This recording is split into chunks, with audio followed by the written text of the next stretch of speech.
तरह एक ईंट है, फिर नीचे दीवार के अंदर दूसरी ईंट है, तीसरी ईंट है, चौथी ईंट है, हर 2 ईंट के दरमियान एक सीमेंट की तह है। बिल्कुल इसी तरह हर 2 मोहरों के दरमियान में एक डिस्क है। तो जब बाहर दीवार से एग्जांपल लें, जब दीवार के प्लस्तर को आप इस तरह कंट्रैक्ट करेंगे तो पक्की बात है कि जो अंदर ईंटें हैं, जो अंदर सीमेंट है, या दीवार के अंदर जो केबल्स हैं, उनके ऊपर प्रेशर आएगा। इसी तरह जब हमारे मसल्स टाइट होते हैं, जब मसल्स टाइट होंगे तो हमारे जो मोरे हैं, जो वर्टिब्राज हैं, उनके ऊपर प्रेशर आएगा। जब वर्टिब्रा के ऊपर प्रेशर आएगा तो वर्टिब्रा के सेंटर में डिस्क है, और डिस्क की बैक साइड पे अल्लाह ताला ने नसों को रखा हुआ, जिनको हम नर्व कहते हैं।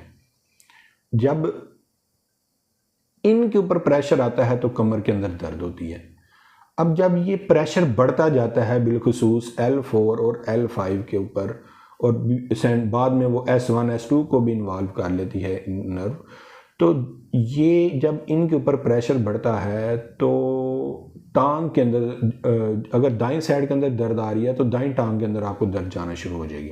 अगर बाईं साइड के अंदर दर्द आ रही है, बाईं साइड की नसों के ऊपर प्रेशर आ रहा है, तो आपकी बाईं टांग के अंदर दर्द आना शुरू हो जाएगी। तो इसको हम कहते हैं शियाटिका, इसको हम कहते हैं शियाटिक पेन, यानी the pain of sciatic nerve is called sciatica. ये मैंने सादा सी बात बताई है आपको।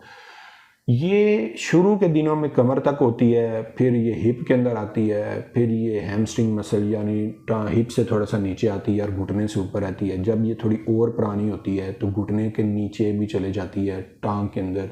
और कुछ पेशेंट्स कहते हैं कि डॉक्टर साहब मेरी एड़ी के अंदर भी दर्द आती है, और फिर कहते हैं डॉक्टर साहब मेरी पाँव की उंगलियों में भी पेन आती है। ये बेसिकली शियाटिका है। तो हमारे पास जब पेशेंट आता है तो वो आके सिर्फ ये इतनी कंप्लेन करता है कि डॉक्टर साहब मेरे लक च पीड़ होंगी है तो लत च दर्द जाती है।